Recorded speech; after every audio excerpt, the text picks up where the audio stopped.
Hello बच्चों, नमस्कार। स्वागत है आपका हमारे एजुकेशन चैनल पर। तो साथियों, आज के इस वीडियो में आपको बताएंगे प्रवाह कार्यपुस्तिका हिंदी, जो कि कक्षा 6 और कक्षा 7 की जो कार्यपुस्तिका है उसका सॉल्यूशन है। कार्यपत्र 11 से लगा करके 15 तक का सॉल्यूशन इस वीडियो में देखने जा रहे हैं। सबसे पहले बच्चे कार्यपत्र 11 निकाल लो। कार्यपत्र 11 में पहला प्रश्न, दिए गए शब्द समूह में अलग अर्थ वाले शब्द पर गोला लगाइए।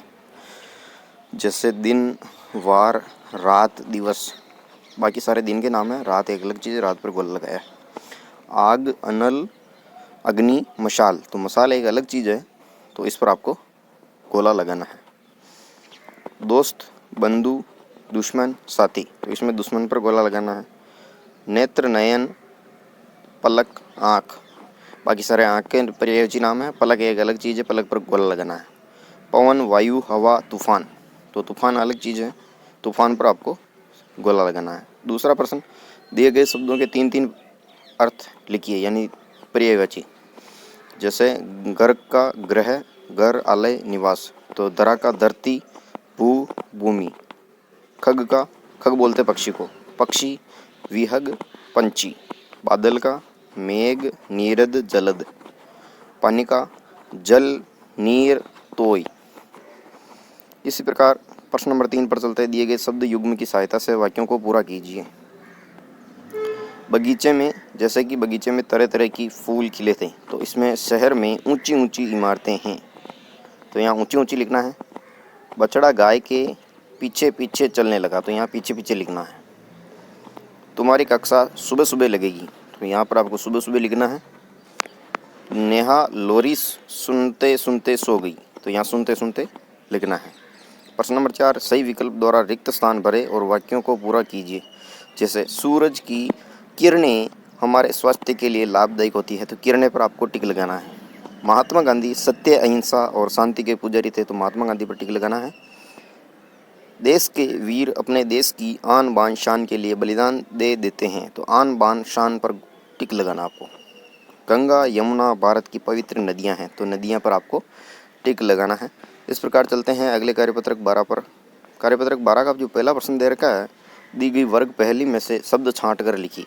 तो इसमें से आपको शब्द बनाने हैं। तो चित्र, मंत्री, मूर्ख, यश, प्रज्ञा, इंग्लैंड, कक्ष, कल, यज्ञ, ये लिखने हैं आपको। प्रश्न नंबर 2, दिए गए अशुद्ध शब्दों को शुद्ध करके लिखिए। प्रसिद्ध का प्रसिद्ध हो जाएगा, समस्या का समस्या हो जाएगा, प्रभावित का प्रभावित हो जाएगा, कीर्षण का कृष्ण हो जाएगा, सत्तु का सत्तु हो जाएगा, दिक्कत का दिक्कत हो जाएगा, बुद्धू का बुद्धू, मंत्री का मंत्री हो जाएगा, जिज्ञासा का जिज्ञासा हो जाएगा। प्रश्न नंबर 3, दिए गए शब्दों में जो नीचे वाला रह है, इसका प्रयोग कर शुद्ध शब्द लिखिए। कपा का कृपा, वक्ष का वृक्ष, पष्ट का पृष्ठ, गह का ग्रह, मग का मृग,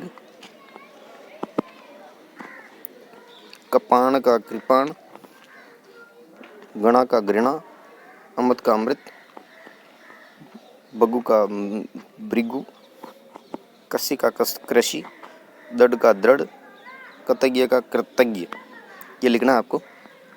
प्रश्न नंबर 4, निम्नलिखित शब्दों के अर्थ लिखिए। मुख्यालय, प्रधान कार्यालय, परीक्षा योग्यता वालों को परखना। ग्रामीण, गांव में रहने वालों को बोलते हैं। दुर्गम, जहां पहुंचना कठिन हो। गंतव्य, जाने योग्य। अदृश्य, जो दिखाई न दे। विस्तृत, फैला हुआ। महत्वपूर्ण यानी जरूरी। पर्यटक, पर्यटक किसको बोलते हैं? दूसरे देशों में घूमने फिरने वाला, उसको पर्यटक बोलते हैं। प्रश्न नंबर 5, रेफ और रकार लगाकर शब्दों को शुद्ध करके लिखिए। तो इसमें वक का वक्र हो जाएगा, और सूर्य का सूर्य हो जाएगा, गमी का गर्मी हो जाएगा, व्रत का व्रत, प्रतीक्षा का प्रतीक्षा, ड्रामा का ड्रामा, और प्रयास का प्रयास हो जाएगा। चलते हैं अगले कार्यपत्रक 13 पर। निम्नलिखित वाक्यों को कोष्टक में दिए गए शब्दों के आधार पर पूरा कीजिए। मुझे उसकी बहादुर का बहादुरी पर गर्व है, तो यह बहादुरी लिखना है। अगले वाले में नम्रता मनुष्य का सबसे बड़ा गुण है, तो यहाँ नम्रता लिखना है। दोनों भाई भाई पढ़ने लिखने में मेहनती हैं, तो मेहनत से मेहनती बन जाएगा, मेहनती लिखना है आपको। ईमानदारी जीवन में दृढ़ता लाती है, तो ईमान का ईमानदारी बन जाएगा। ये काम मैं सहजता से कर लूँगी, तो यहाँ सहज से सहजता बनेगा। बादलों की गर्जना सुनकर मोर नाचने लगे, तो गर्जना लिखना है आपको यहाँ। संज्ञा का संदर्भ समझकर वाक्य में प्रयोग कीजिए।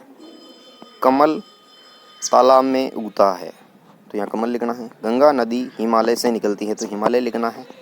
अंगूर में मिठास होती है, तो यहाँ मिठास लिखना है। कुतुब मीनार दिल्ली की प्रसिद्ध इमारत है, तो कुतुब मीनार लिखना है यहाँ। प्रश्न नंबर 3, दी गई व्यक्तिवाचक जातिवाचक और भाववाचक संज्ञा शब्दों से वाक्य बनाइए। व्यक्तिवाचक संज्ञा जैसे गंगा, गंगा से बनेगा गंगा गंगोत्री से निकलती हैं। फुटबॉल, बच्चे फुटबॉल खेल रहे हैं। जापान के आगे लिखना है जापान एक विकसित देश है। अब जातिवाचक संज्ञा जो है शहर है, इंदौर साफ सुथरा शहर है। बगीचा बहुत सुंदर है। लड़के मैदान में खेल रहे हैं। भाववाचक संज्ञा से जैसे खुशी, खुशी का भाव होता है ना, मयंक खुशी के मारे फूला न समाया, तो सर्दी के आगे लिखना आपको सर्दी का मौसम साल का सबसे अच्छा मौसम होता है।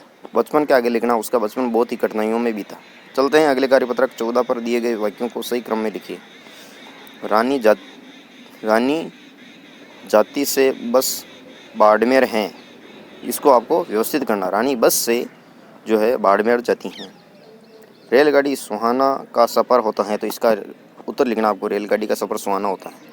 मैं बहुत अनाज गड़साना है होता, तो इसमें गड़साना में बहुत अनाज बहुत होता लिखना है। अंशी जून को 29 जन्म दिवस है मनाती, तो इसको सही करके लिखना है। अंशी 29 जून को जन्म दिवस मनाती हैं।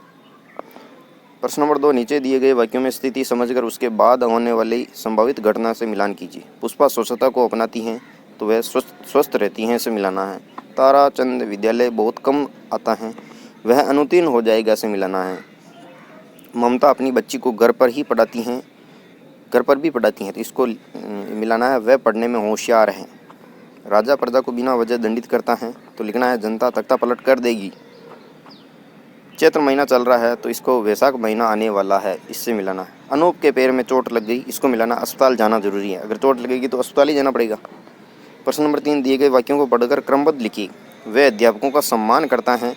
मदन सुबह जल्दी उठता है, नहाने के बाद खाना खाकर विद्यालय जाता है। वह प्रातः 7 बजे नहाता है, इसलिए अध्यापक भी उसे बहुत प्रेम करते हैं। वह मन लगाकर पढ़ता है, इसको आपको सही करके कैसे लिखना है, जिस प्रकार मैंने लिख रखा है। मदन सुबह जल्दी उठता है, वह प्रातः 7 बजे नहाता है, नहाने के बाद खाना खाकर विद्यालय जाता है। वह मन लगाकर पढ़ता है। वह अध्यापकों का सम्मान करता है, इसलिए अध्यापक जी उसे बहुत प्रेम करते हैं। चौथा प्रश्न, आप सुबह 8 बजे से 10 बजे